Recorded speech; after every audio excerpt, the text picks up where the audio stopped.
I'm sitting here this afternoon with Matt Francis. Now, the first thing that jumps out is your name, Matt Francis. I'm going to assume you were not born with this name?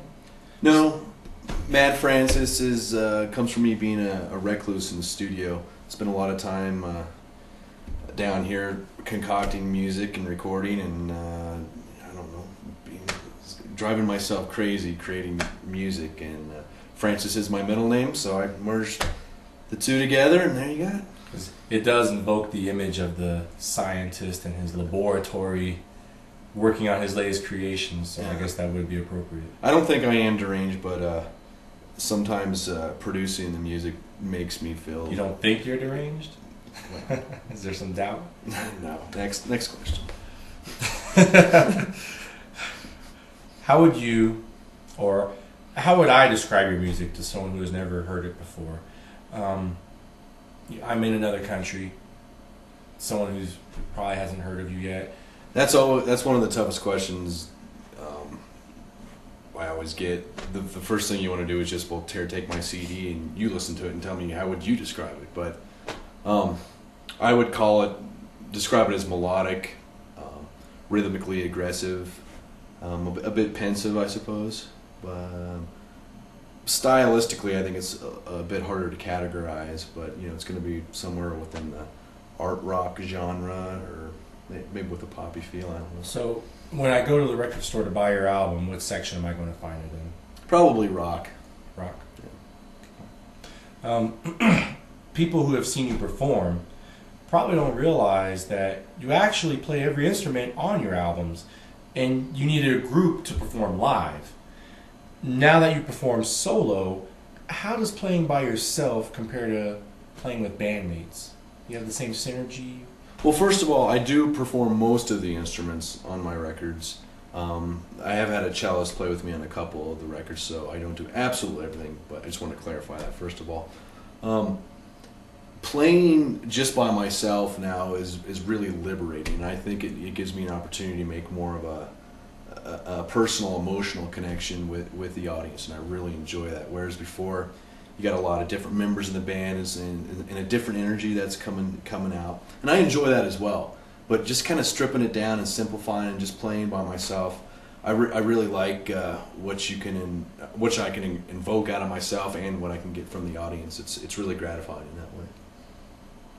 Now, I've had other musicians tell me that they were influenced by everything from their surroundings to their family, and of course other musicians. What would you say are your influences? What got you here? Influences? I certainly like a lot of different composers and songwriters and performers. I would start with my earliest influences would be from art music or classical music. I remember hearing the records that my father would play as a young kid, and just listen to him play the piano, and like Beethoven, Rachmaninoff, Prokofiev. I mean the whole array of different composers in that genre. I'm also a big fan. My favorite band is... I'm a little reluctant to discuss the bands that I like or the artists, because then people are going to think, oh, you probably sound like that or whatever, but you just have to take them as influences. But Pink Floyd is my favorite band. I don't think I sound much like them.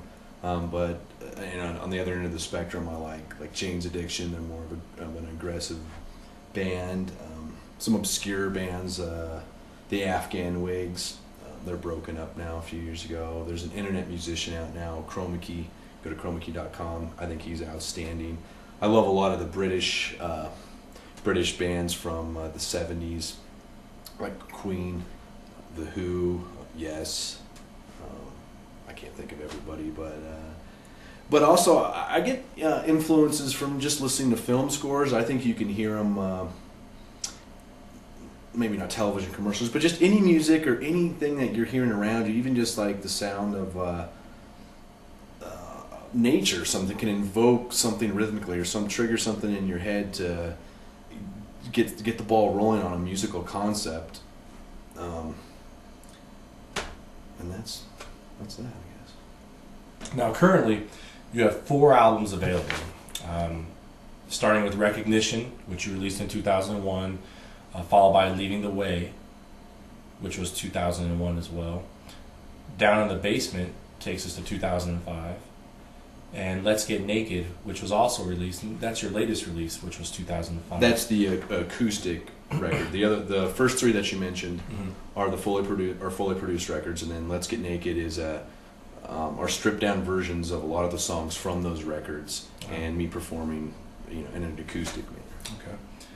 What I noticed was there's a gap between 2001 and 2005, and during that time frame, you actually produced another album, Fracktur, in 2003, but you never released it. Now, if we go to your website, we can listen to that album, but it's not readily available. You want to explain? Well, when I first finished it, I was a little reluctant to release it because it was, one, a bit personal, but two, it was stylistically so different from everything that I have done to that point. I wasn't sure how it would fit in the Matt Francis catalog, but I'm really proud of that work. It's more of an art music type of work than a rocking or more commercial modern kind of thing. But I want people to hear it, so it's on the site, and I'm thinking about releasing it maybe in the future, maybe in 2006 or something. But I'm just kind of sitting on it for a while, and if people start banging down my door, it's like, we really want to hear Fracktur, we really want to be able to buy it or whatever, I'll do that. But I do perform songs from it when I do play live, and there's a song on it or a song on Let's Get Naked from Fracktur. Now, what is it you like most about being Matt Francis? What makes it good? I think the gratification of completing the production of a song is the ultimate. But sometimes I think it's when you actually compose a song, or the musical concept, you put it together, maybe you're tinkering out on the piano, or you're just thinking about it in your head, or you take it from what's in your head and go into the guitar or the piano, and you get that structure, and you're like, boom, you nail it. And then you kind of get the lyrical concept right at that moment, like you just feel like that's it, like the basic outline of the structure of the song. That's really exciting for me. And then, as I mentioned, the production part, when you get it all produced, that's really great. Curiously, I love to perform live as well, but I don't. It's not as exciting to me as the actual creation of the music. That's what really does it for me. That's my favorite part of it all. That's really interesting because there's so many musicians that they don't really have a lot to do with the composition side. They just want to get on that stage and perform and let it all out. Whereas you seem to embody more of the production, the engineering, right? The creation. I think of myself as a creative musician. And I know a lot of when I tell somebody like that doesn't know who I am, I'm like, "What do you do?" I'm like, "I'm a musician." Like, "Oh, really? What do you play?" And I'm always, it's always like, "Well, I can say I play piano or whatever, but it doesn't really describe what I do or what Matt Francis is." I happen to play musical instruments, but that's not what I am as a musician. So I think of myself as more a creative musician, in that I create and compose songs and perform them, and it just covers a lot of different things, I suppose.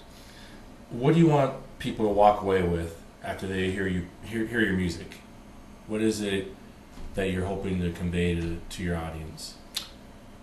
Well, I'm not sure that I think about what I think you should be thinking this after you hear what I do. I just do what I do at first it's on a personal level. When you make a song, you write music, it's for yourself. And I explore different subjects of what it is to be human, I think, is the way that I approach songwriting in life. And a lot of it revolves around loneliness, unfortunately. But there's other subjects of just aspiring to be one's best, and it's yearning for better moments. So it can be, to me, it's very joyful and at times sorrowful. So I would expect that a person would walk away feeling those emotions. But whatever you feel is what you feel, and you should just take from it whatever you take from it. It's your experience too, and it's my experience, what I feel, and yours could be different from what I feel, but it's yours just the same. And finally, if there was one thing that you want people to learn from this interview, what would that be? Well, I think about what I've learned personally over the last 5 years or so. When I was younger, I would practice and work on my songwriting, my composing, my performance, whatever. And I wanted people to see that. Like, they would want to see, wow, that's an interesting chord texture, or unique melody, or interesting rhythmic pattern, or something. And I wanted them to analyze the music and see that. But now I understand that that's just not important, and that making the emotional connection with the audience and that they receive something emotionally from it is more important. So, if someone can walk away listening to my music feeling that emotional connection, I'd be happy with that.